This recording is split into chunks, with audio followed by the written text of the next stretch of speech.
What's up guys, welcome back to my channel. My name is Marco Delia and today I want to talk about a secret, the ugliest secret or truth that no one is talking about the fragrance reviewers. This is my second English YouTube channel. If you want to check out my personal channel, I leave it down in the description. It's just called Marco Delia, where I talk about myself, my self-improvement, everything about my life and my career. Check me out on other social media as well, on IG. That would be really helpful. Even subscribe to the channel if you want to support me. Now, all these YouTubers things aside, what do I mean?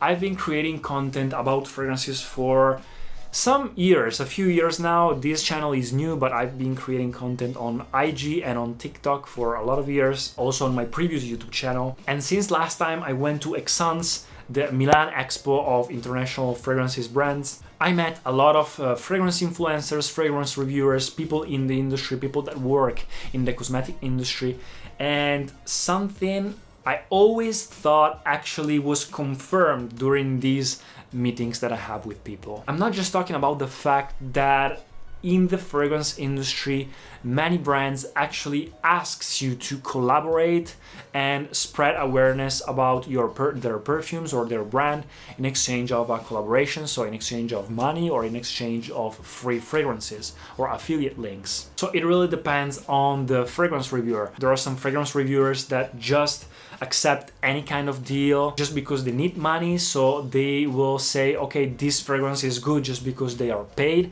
But there are also other fragrance reviewers that are not interested in that, so they just accept deals that they like. So for example, I met one guy, Alex, and I also do the same, and Martina does the same in Italy, fortunately. We try fragrances first when they ask us for a collaboration. When we try them, we see, okay, about these 8 fragrances, this one is the only one that I love, or maybe no one, I don't like any of those. I can mention them if you want to, but if I don't like them, then I will not talk about them.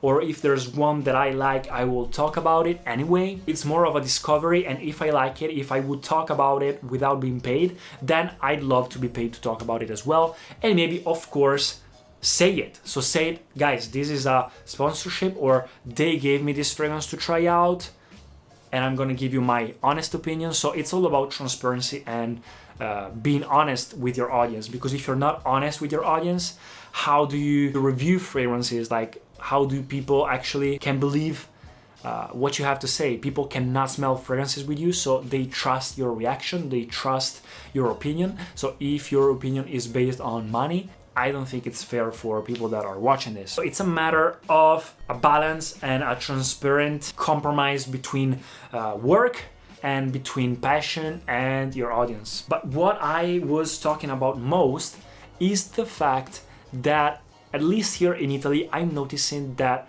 fragrance stores, mostly niche fragrance stores, are actually hating on fragrance reviewers. And that's a weird fact, guys. That's a weird secret, a weird fact.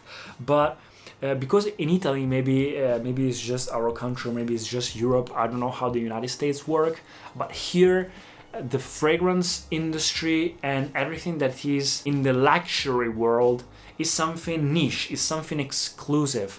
And when you are a connoisseur of something exclusive, like an artistic thing, like fragrances or just art, people that work in that field, even if they earn more money from it, they don't want it to be too commercial or too directed to the masses. And the problem with these fragrance reviewers is that more and more people are making reviews on TikTok and on YouTube, and mostly TikTok is the problem. I'm also part of the problem here, because on YouTube, people actually look for something that are interested. So if they find a video about, I don't know, Orto Parisi, Megamari, one of those niche fragrances, they are actually searching for those terms. So they are people that are interested already in fragrances, in scents, and in those niche world. But on TikTok, it's different, and these social media are different because when you create content, it is shown to the masses, not just people that love fragrances, yes,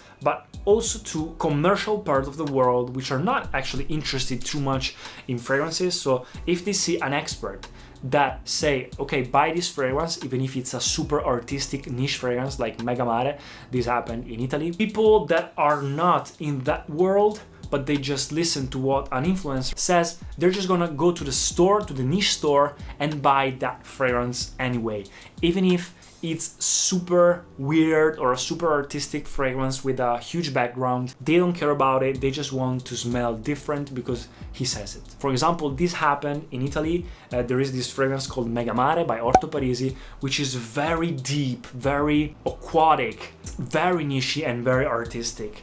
And there is the biggest influencer in Italy on TikTok, my friend, I really like him, Alex, which made a video on TikTok, and the video went viral. He pushed Megamari a lot because it's a very, very cool fragrance. I think it's one of the best made fragrances ever from an artistic point of view. The point is that it was very exclusive before because it's an Italian made niche kind of a boutique type of a fragrance that is not made for everyone, is not made for the masses. It's not even made too much for somebody to wear. It's more of a scent to have in your collection as smell for people that are connoisseurs or enthusiasts. But since he made that video, everybody now has that fragrance. I was talking to a fragrance store here in Verona, and they told me, oh my god, they are ruining us. Yes, we are earning more money, but this was more of our kind of exclusive. This is what they're saying to me. This was our exclusive store with our exclusive clients, etc. And now people at 18 years old, 20 years old, come here, want to buy that fragrance. They don't even know why, they don't even know what's behind it, and they just buy it and use it. So it kind of ruins the purpose of that fragrance. So in some way, they are helping the fragrance market. We are helping the fragrance market. In another way, we are kind of making it more open to the masses, which for a niche artistic point of view, it's not what it was meant to be, so it's not niche anymore. So there is this kind of ugly truth, this kind of compromise, this kind of weird thing that is happening right now. We're part of a revolution that Jeremy Fragrance started. Before, commercial fragrances that you find in Sephora were already exclusive because no one was wearing fragrances. Now everybody wears fragrances, and now at least here in Italy and Europe, everybody knows and wants niche fragrances. That's very weird, and niche stores, at least a lot of them, are not happy about it. Yes, they earn more money, so maybe they're happy about it, but they complain because they don't have that exclusivity, or they don't feel like they're valuable anymore because they didn't want to be mass appealing. They wanted to be, more exclusive and have that kind of touchy vibe. But I don't know, so I think that what we could do about it, I think us fragrance reviewers, we could talk about niche fragrances, but mentioning and underlying the fact, highlighting the facts every time that we talk about niche perfumes. So not commercial perfumes. If I talk about Dior Sauvage, it's Dior. I mean, it's huge, you can find it everywhere. But if I talk about something artistic, we should highlight a little more the artistic side that is behind it, and respect the nose, respect everything that's behind it, and mention that it's not for everyone. Because it's not for everyone. There are better fragrances for everyone, made for the one guy that just wants one fragrance and wants to smell good at the office. But there is also one fragrance that is made for the fragrance expert that knows it all and just wants that exclusive fragrance because he wants other people to know that he's a fragrance connoisseur and because he wants to smell it himself. And of course, another thing that we should do is also study a little bit more of fragrances and everything that's behind it when we talk about them, and not just give a pure reaction. That is cool, but also studying a little bit more could make us more professional in that terms to respect everything that's behind it. So underlying these things could be very helpful, and highlighting this stuff maybe is more respectful.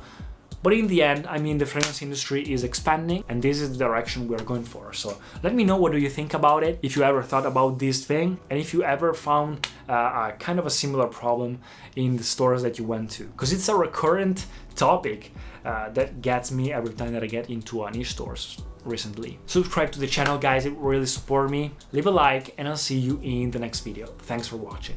Peace.